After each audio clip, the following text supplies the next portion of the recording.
Hey guys, welcome back to Classic G-Body Garage. This is Brian, and lately I've been working on a 2001 Pontiac Grand Am GT.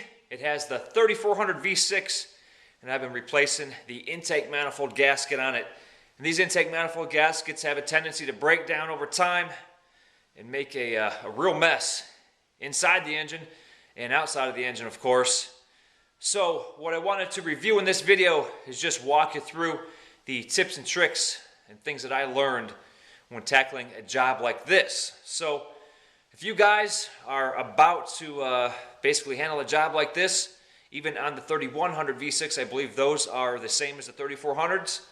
Hopefully you find this useful. In this video, I have the engine tore down and just kind of walk you through things that I learned along the way, and hopefully you will find this video useful if you're about to tackle a job like this yourself. So make sure you're hitting that subscribe button and leaving those comments below. Thanks, guys. Remove all of the spark plug wires on the front side. Remove the entire harness. Don't half-ass it and just kind of pull wires away. It's much easier to pull the entire harness up and away, unplug everything. You really don't have to label everything, because once you flop it back down, everything kind of falls into place, and every plug is unique. You're not going to put one plug into the wrong port because it won't fit.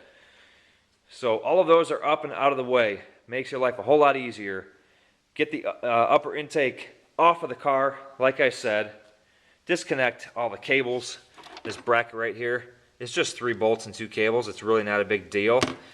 Makes your life easier to get everything up and out of the way and get it off the car completely. There it is, sitting on the piece of cardboard there. It's really not that difficult to go ahead and remove the cruise control cable and the throttle cable. Just a couple of bolts to remove the bracket that bolts to the throttle body there. And then also on this intake manifold, let me flip it over. Some people will remove these 2 clips right here and pull the manifold away from this metal line. Now this metal line goes right there to the heater core. There's a quick disconnect right here, which it was actually easier to remove the squeeze clamp, the spring clamp, that looks like a larger version of that clamp right there. Remove that from the heater hose, leave the quick connect on there, and then also remove the bolt on the top of the water pump, and there's an O-ring right there, and the gasket kit comes with a new O-ring right there. And I'll go that goes right here. Here's the water pump. So I went ahead and removed that, and then right here on the back side, right next to the brake booster, that is the heater hose with the clamp that I went ahead and removed right there. So the other heater hose, which is just below it, is right here, and that follows the line here. It's a hard line. There's an O-ring right here, and that goes to the lower intake manifold. When you pull that lower intake manifold up, that just slides right out, so you're going to want to replace that O-ring right there as well. Another thing, when pulling the fuel rail off, people will take a pry bar and literally pry the fuel rail up out of the intake manifold. That's great. I did the same thing. However, in some cases, the whole fuel rail will come up with the injectors intact. And as you can see, the fuel injectors, 2 of them are remaining on the fuel rail. All the rest of them were stuck in the lower intake manifold. What happens over time is those O-rings get lodged in the lower intake manifold because they get corroded in there, or the rubber starts to form, and whatever it is that gets them stuck in there. And the little retainer clips that hold the injectors in place, which are these little guys right here, they're the retainer clips, and the little ears snap off these things. And that's what happened. The little ears are snapping off, and the injectors were getting stuck in the lower intake manifold down in the injector holes, because the holes get corroded. Like I said, they start to fill up with junk and road debris, and the injectors just basically weld themselves in place. So be very, very careful when you're prying up on the fuel rail. You'll be pulling it up like this. You don't want to pry against the mating surface here. You go in between the two ports and pry up like that. So be very, very careful. Expect these to break. And something else that I learned as well, the fuel injectors. You can see how gunked up that one is. That one actually pulled out of place, but see on the end of it, there's a plastic sleeve on the end of that. When I pulled the rail out, I realized that the plastic sleeve on this one was gone. So guess what? There's only one place that sleeve is going to end up, and that is down inside the head, which was down inside of there. I shined a flashlight down inside of there, and it was sitting right on top of the valve. So if I didn't catch that, that plastic sleeve could have gotten lodged in between the valve and the valve seat, and that valve would have stuck open, which would have left me with no compression and a dead cylinder. So that is something else you want to keep in mind. So when you're pulling this fuel rail out, those little plastic pieces will get stuck in there, the injectors will get stuck, and things start falling apart. So I highly suggest buying a new set of O-rings, uppers and lowers. I'm sure the set that you would buy would come with all of them. I will make sure of that. And then those plastic sleeves just snap back on there. And when I pulled those injectors out of the intake manifold, I have them sitting right here. There's 4 of them that were stuck. Went ahead and cleaned everything up. Snapped the sleeves back on, the ones that had popped off, because even when I was pulling these injectors out by hand, had to wrap them in a rag and pull them out. I suggest not grabbing them with a pair of pliers because you're going to end up breaking them, but grab them with the rag, kind of wiggle them back and forth and pull them out. But the couple of the plastic sleeves were fell off in the manifold. I had to snap those back on, but here are the old O-rings, and I'll go ahead and replace those. And another thing, thermostat. You're going to want to replace that. This is what's left of the original gasket. And you're always going to want to replace the thermostat anyways, because chances are it might be original. Another thing I found out, I mentioned that these fuel injectors get lodged in their holes. I don't know how well this is going to show up on camera, but that hole right there is nice and clean. Because what I did to clean that out is I rolled up a piece of fine grit sandpaper, rolled it up real tight, and stuck it down inside the hole and spun it around and worked it back and forth and cleaned all the corrosion out of that hole, because you're not going to want to get a brand new set of O-rings on these injectors and then get this injector, put it back in the hole right there, and try to get that new O-ring to seal against that corroded surface, because it's not going to seal. So make sure you get some fine grit sandpaper and clean out these holes the best you can, because those injectors will not seal and you'll end up with intake leaks. It will not run right at all. So that's what it looks like, all nice and cleaned out.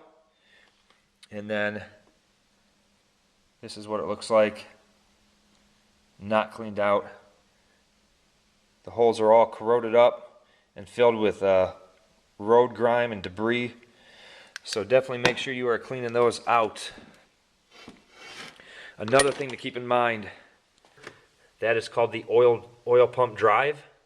So pull this bolt off of here just like a distributor, remove the hold down, grab a pair of pliers and pull this out, which I'm going to do. And once you pull that out of there, there's an O-ring that tends to shrink up or crack, and you're going to end up getting an oil leak right there. And it's going to be a very difficult job to replace that if this engine was all back together. And you can also get a small block Chevy distributor gasket for that as well. That is the same size. So another pointer, fuel rail is still connected to the fuel lines. I did not disconnect the fuel lines down below. Very, very difficult to get to. And I was able to pull the fuel rail up and over and bungee cord it up. And same with all the plugs and wires and hoses and spark plug wires and whatever else I have going on here. So in order to get this fuel rail up and out, there is a 13mm bolt on the side of the head that needs to come off, and there is a metal band bracket that holds these two lines to the head. Go ahead and remove that, and the fuel rail will easily pull up and over. EGR unbolts from the intake and just kind of sits there.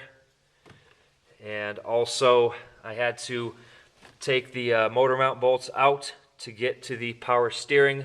There are 3 power steering bolts.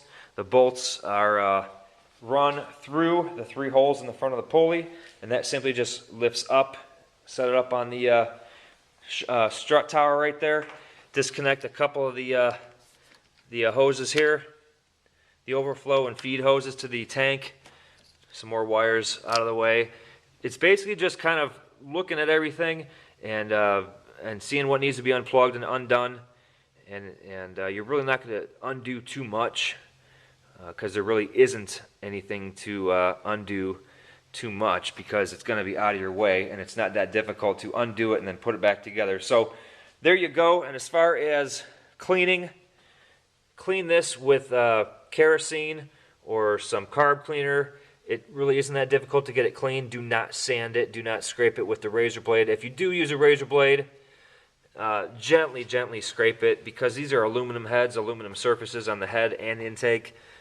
And if you start gouging those surfaces, you're not going to have a clean surface for the new gaskets to stick to. So the gaskets that lay on this surface right here and this surface right here, the push rods, you notice they're missing. The push rods intertwine in the gasket. So in order to remove the gasket and replace it, you need to remove the push rods. Well, when you remove the push rods, what do? You typically unbolt the rocker arms. Well, in this case, I didn't have to, because of this specialty tool right here that my friend let me borrow. I don't know what it's called. I guess it's a push rod removal tool or rocker arm lifter. I don't know what it's called, but I will find out what it's called and put that in the description of the video below. So this handy tool right here lets you remove the push rods without loosening the rocker arms. And you ask, how in the hell does that happen? So this is what the tool looks like, and this is how it is installed. The hook's on the back side of it, hooked to the back side of the rocker arm. That goes around the bolt right there, and then you literally lift it up and it opens the valve up. So you're literally pulling the rocker arm up with one arm, and then with your other arm you lift the push rod out. I go ahead and make myself a box. There's the back of the motor, there's the front of the motor, and I have all the push rods laid out where they came from. Especially important on this engine because the push rods, intake and exhaust push rods, are different lengths. And if you screw those up, you will find out very quickly how difficult it is to get those push rods back into place. And if you did go ahead and remove those bolts or loosen them up, and you put the wrong push rod in place and crank it down, you're going to end up into some serious problems. So make sure you do not screw up the location, intake and exhaust push rods, and go ahead and use that tool, because you do not have to loosen and then retorque the rocker arm bolts. So that is basically it. So as I start putting this engine back together, I will have a video part 3 of this gasket replacement, and go ahead and inform you guys of anything else that I learned along the way. So this is my very first time doing it, so I figured I'd give some pointers that I learned along the way and share them with you guys. So until the next classic G-Body Garage video, keep those G-bodies rolling.